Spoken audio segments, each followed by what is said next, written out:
Let's just suppose आपने file 6 महीने के बाद ओपन किया है। कुछ वहाँ पे आप नेम कुछ इस तरीके से देखते हैं, let A is equal to 500, let B is equal to 1000। आखिरकार इन ए और बी का मतलब क्या है? ना ही आपने फाइल में कमेंट ऐड किया हो कि ए का मतलब क्या है, ना हो कि बी का मतलब क्या है। इसलिए इसी चीज़ से पता लगता है कि वेरिएबल को नेम देना कितना इंपॉर्टेंट है, एक मीनिंगफुल नेम।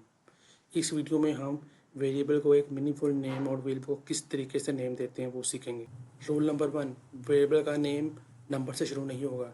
ये कुछ एग्जांपल्स आपकी स्क्रीन में शो हो रही होंगी। रूल नंबर 2, वेरिएबल के नेम में स्पेस नहीं होगी। ये कोई व्हाट्सएप का मैसेज नहीं है जिसमें आप स्पेस ऐड करें। अव्वल तो अगर कोई स्पेस इसके अंदर है, कोई ऐसा वेरिएबल नाम रखा है जिसमें स्पेस है, तो आप इसको इन तरीके से लिख सकते हैं। आपको स्क्रीन में कुछ एग्जांपल्स दिखाई दे रही होंगी। रूल नंबर 3, आप रिजर्व वर्ड्स को जावास्क्रिप्ट में एज अ वेरिएबल नहीं यूज़ कर सकते। जैसा कि लेट हो गया, फॉर हो गया, फंक्शन हो गया, फॉर इफ हो गया। ज़रूरी नहीं है जो मैंने बोले हैं वही रिजर्व वर्ड है।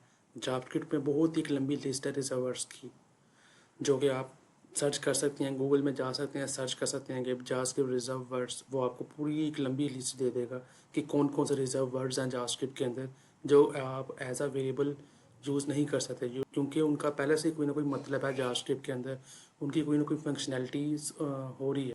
रूल नंबर 4, जावास्क्रिप्ट में हम नेम को किस तरह डिफाइन कर सकते हैं वेरिएबल का। ये सबसे इम्पोर्टेंट रूल है, आपको जानना होगा कि इस चीज़ के लिए हम एआई का यूज़ करते हैं। क्योंकि अपने आप जो पढ़ाई जब कर रहे हो, जब कोई कोडिंग या कोई चीज़ सीख रहे हो, तो एआई को यूज़ करना आप सीखें कि एआई को हम अपने लर्निंग पर्पज़ के लिए किस तरह यूज़ कर सकते हैं। जैसा कि मैं अब यहाँ पे यूज़ करता हूँ AI. What is the naming convention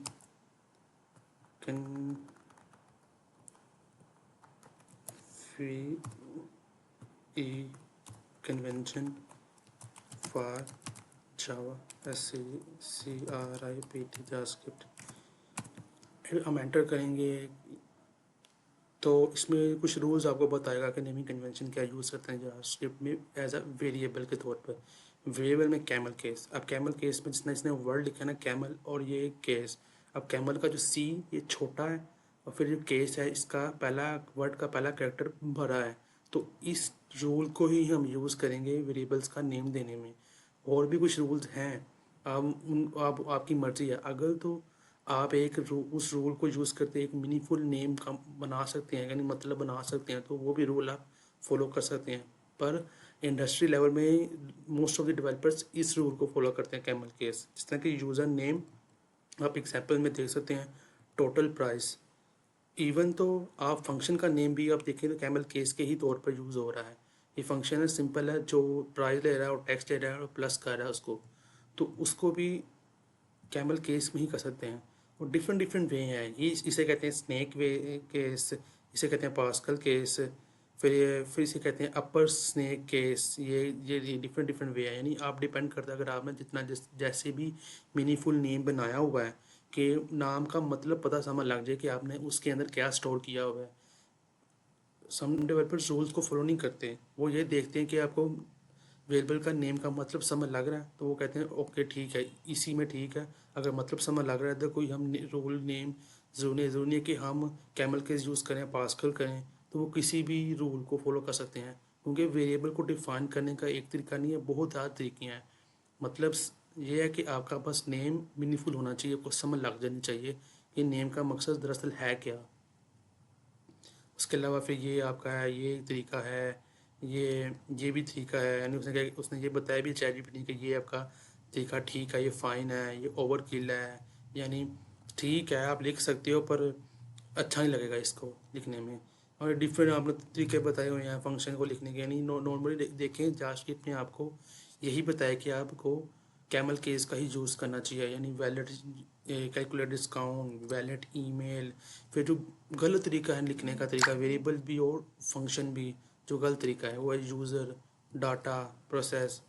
अब यूज़र क्या है, यूज़र का मतलब समझ भी नहीं लग रहा होगा यूज़र क्या है, डाटा, कौन सा डाटा, प्रोसेस, किस चीज़ का प्रोसेस हो रहा है, प्रोसेस कुछ भी हो सकता है। यानी एक मीनिंगफुल नंबर नेम, यानी एक मीनिंगफुल नेम होना चाहिए, पता होना चाहिए कि प्रोसेस है तो किसका है प्रोसेस है। तो ये डिफरेंट नेम है जो आप यूज़ कर सकते हैं। और एक मेन चीज़ है कि नेमिंग के अंदर जो बुलियन है, बुलियन का जो नेम है आपको इस तरीके से रखना चाहिए, क्वेश्चन आपका हो रहा हो नेम, यानी इज लॉगिन। इस लॉगिन से पता लग रहा है कि लॉगिन है या नहीं है। हैज़ परमिशन यानी परमिशन मिली हुई है या नहीं मिली हुई। कैन एडिट, इसका मतलब इसको एडिट की परमिशन है या नहीं है। तो ये कोई और उसके अलावा जो बैड तरीका है या बुरा तरीका है वो है login is equal to true, permission is equal to false. इससे आपको पता लग रहा होगा, समझ में नहीं लग रही होगी login, what do you mean by login, इस लॉगिन का मतलब क्या है। अब इस परमिशन का क्या मतलब है, किस चीज़ की परमिशन है क्या। आपको ये भी नहीं पता लग रहा होगा कि ये एक बूलियन है। आपको एक सिंपल वेरिएबल लग रहा होगा, अच्छा पर लॉगिन है, अच्छा ठीक है लॉगिन की बात कोई हो रही होगी, परमिशन है कोई होगी, परमिशन है किसी फाइल के अंदर ऐसे ही लिखी होगी, तो आपको इससे भी अजीब सा लग रहा होगा कि नेम क्या है। जो एक बेहतरीन वे है ना वो आप कैमल केस है। और उसके अलावा जो डिफरेंट डिफरेंट वे हैं आप वो डिफरेंट यूज़ करते हैं, आप सर्च करेंगे उसके अंदर तो आपको मिल जाएगा। मैं आपको ना इसकी ना एक ना लिंक कॉपी करके ना शेयर करके